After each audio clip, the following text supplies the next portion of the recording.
Hello, my friends, and welcome back. Yeah. Today, we're going to be taking a look at a clip from Jordan Underwood in which she proclaims it's okay to be 600 pounds or literally any other weight. We've seen this type of rhetoric before, but now it's getting pretty darn extreme. We're also going to be taking a look at a couple of bonus clips from this same creator. What kind of video would you guys like to see for next Sunday's special? Would you like to see some starseed, some public freakouts, some Karens, some gym stuff, a video about water talk? Let me know some of your suggestions in the comments below. Alright, enough screwing around. It's time to apply comb to mustache. She's replying to this comment that says, "You literally said it was okay." Because it is okay. There's nothing wrong or shameful or otherwise not okay about being 600 pounds or 30 pounds or any weight or looking any certain way. But won't you be unhealthy? When I say it's okay to be 600 pounds and you say it's not because it's unhealthy, what you're saying is it's not okay to be unhealthy. What? No, what they're saying is we should all strive to be healthy and not to be unhealthy. Nobody is saying it's not okay to be unhealthy. They're saying we should not strive to be unhealthy. We should not glorify that. We should perhaps tell cautionary tales about the people that are 600 pounds and their daily struggles. We have shows all about it, dude. My 600-pound life. Would you guys like to see me cover that show? I keep asking, what do you want me to do? People get sick. People are disabled. What about that is not okay? So you're saying it's perfectly okay to be 600 pounds, there will be no health ramifications, and everything will be just fine. Her argument is that it is okay. It's just like having a disability. It's okay to be disabled. It's okay to be 600 pounds, XYZ. And yes, it is okay to be who you are, of course, but it's not okay to pretend like that's healthy or like those people aren't in constant agony.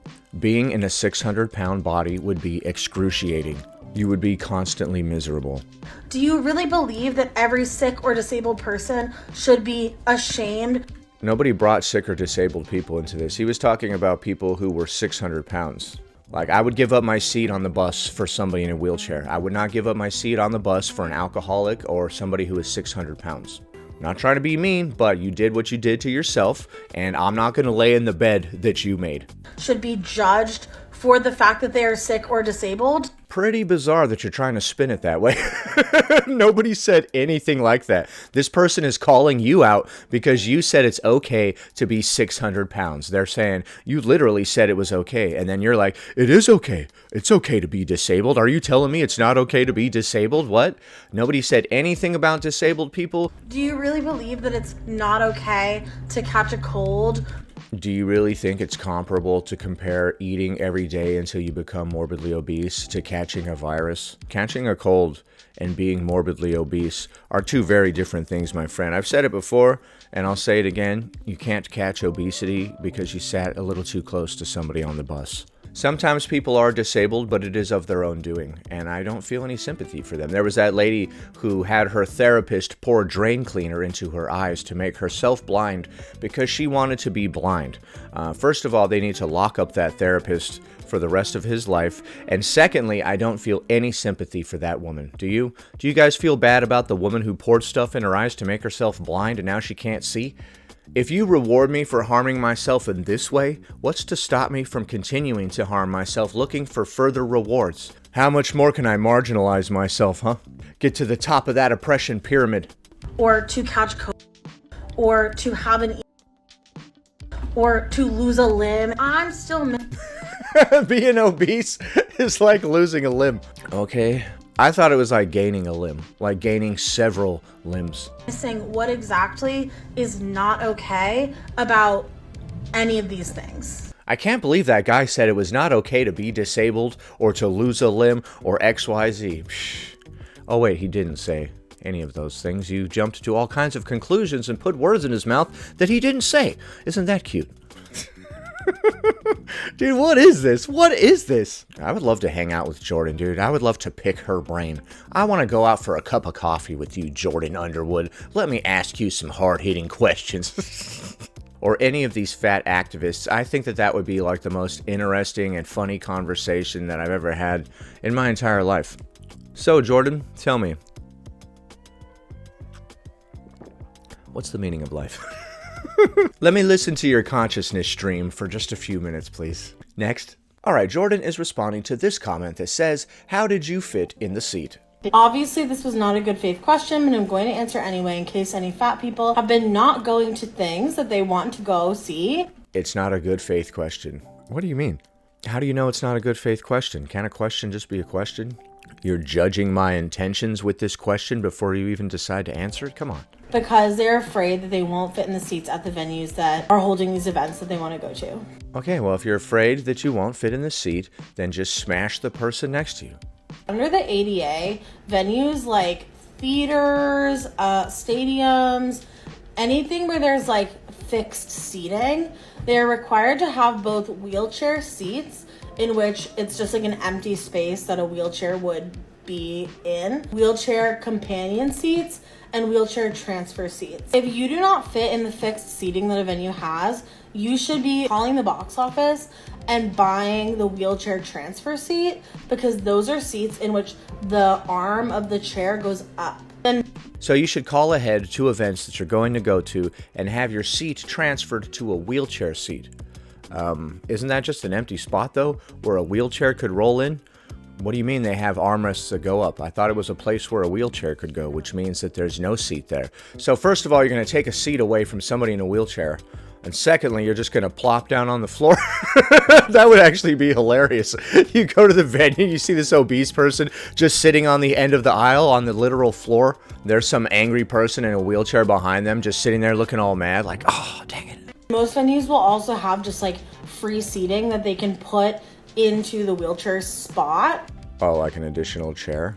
Well, either way, the wheelchair spot is kind of for people in a wheelchair. And that will take the place of the seat. Last night we had a mix-up and we booked a wheelchair seat instead of a transfer seat, which meant that they had to put a seat into the space that I was sitting. Oh, so you were sitting in an empty seat. That's hilarious. I don't know if I agree with letting people who are not in a wheelchair into the wheelchair space. See, when you start taking away stuff from people that are actually in a wheelchair, I don't like that. What's next? A handicap spot? Oh wait, actually I think that they do give handicap placards to morbidly obese people. That honestly angers me, dude. What the heck? It's fine to consider somebody disabled if they are morbidly obese, even though they did it to themselves, but they shouldn't be allowed to take away stuff from other disabled people who did not put themselves there. If you were born with some kind of condition, or you're in a wheelchair for whatever kind of condition, you shouldn't have obese people taking away resources from you at all. They shouldn't be taking your handicap spot. They shouldn't be taking your wheelchair accessible seat. They shouldn't be taking up any of the stuff that is designed for disabled people. But it was fine, and the house manager was really kind about it and just did it very quickly, and it was not a big deal. Yeah, except for the 10 people in a wheelchair behind you that were crying, just staring at that empty space, tears running down their cheeks. And before I get any comments about like taking things away Here we go. Yes, I would love to hear your explanation. From like actual disabled people. Now, you're about to say we are actually disabled, right? Well, I have never seen. Not to mention how many disabled people are fat. That has nothing to do with anything. And how many fat people are disabled. Just because a person is fat doesn't discredit their status as a disabled person, regardless of whether their weight plays a factor into their disability or not. Right. We're talking about obese people taking away things from people in a wheelchair. We're not talking about disabled people using a wheelchair spot. That would make sense. All of these seats sold out, personally, at like any event that I have been to. Yeah, that's a good point. They're likely not sold out, any of those seats. And accessibility is for everyone, not just people in wheelchairs. So the wheelchair accessible seat is for everybody, not just for people in wheelchairs. That's weird. It's for me too. I didn't realize that the wheelchair accessible seat was actually for people who are not in a wheelchair as well. Next time I see somebody in one of those, I will just kick their chair right out of the way, and then I will sit there in an empty spot where there is no seat. They're all rolling away. They're like, why? You can't even sit there. Obviously, what's funny about this is the silliness, right? I would never do anything like that, clearly. And so I think it's important for us to remember that fat people are just as deserving to see theater and sports and comedy and all these things as anyone else. And just because we don't have named protections under the law. Not yet, huh? You guys are working on that though, right? I don't believe that it's anybody's right to go to any event or to do anything. I think that it's a privilege. Being able to go to a comedy club or a sports event or whatever is a privilege, right? Just like driving or any of those other things that we take for granted, but we do all the time. We typically have such free access to these things that we think of them as a right, but actually we're very lucky to experience them indeed, and none of us are entitled to experience them at all. We're lucky that they allow us into their events to begin with. Everybody deserves to have access to everything. I agree. But if your own actions have made it so you no longer sit into normal seats and stuff, and you have to take away seats from a handicapped person, that's not okay. I'm sure somebody in a wheelchair would say to somebody who is obese, there is nothing I can do to get up out of this wheelchair, but there is something that you can do to stop yourself from being disabled. Doesn't mean that we shouldn't be included under things like the ADA. Anybody who does something to themselves should not get special accommodations alongside actual disabled people. Next. All right, Jordan is going to respond to a comment that says, you ate your way to 600 pounds like you kept eating and didn't stop. The F? Humans were not meant to be your size. What do you mean they ate until they got to that size? That's not how you gain weight. I slipped on a banana peel, caught the obesity. The only way to cure it is to sleep under a dream catcher. False assumptions in this comment aside, how can you say that humans were not meant to be my size when we do exist today?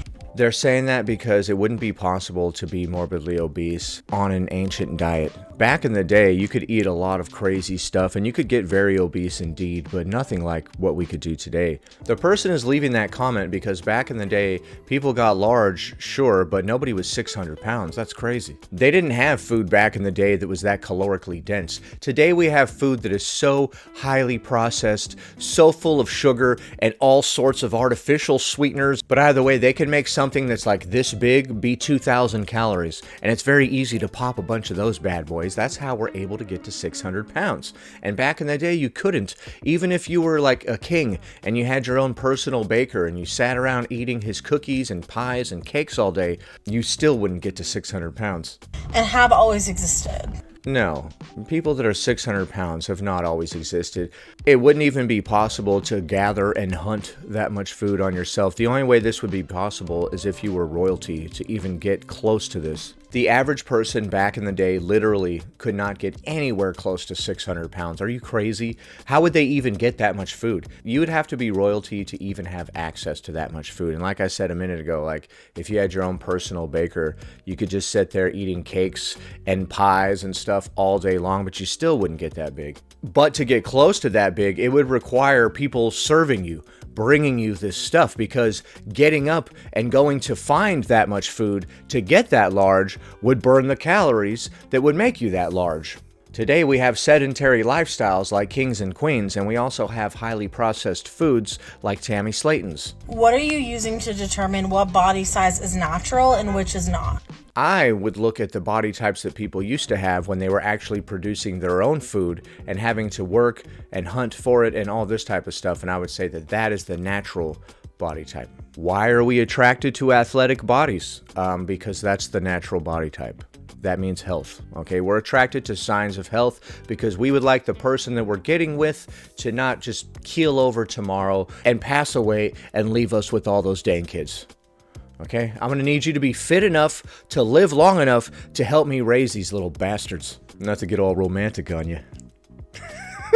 So those were just a couple of short clips from our good friend Jordan Underwood. As usual, she's trying to lump obese people in with traditionally disabled people, and I disagree with that. I know that a lot of people are disabled because they got into an accident or something, so technically they did it to themselves, just like an obese person did it to themselves. But the difference is, if you have an accident and you end up in a wheelchair, there's nothing you can do to fix the situation. You're there now. That's what it is. If you're obese, you're slowly making yourself this way, and you are completely capable of slowly correcting the situation, and you're not, so you shouldn't be taking away seats from the guy in the wheelchair. No matter which side of the debate you fall on, I think we can all agree that you should click the like button and subscribe.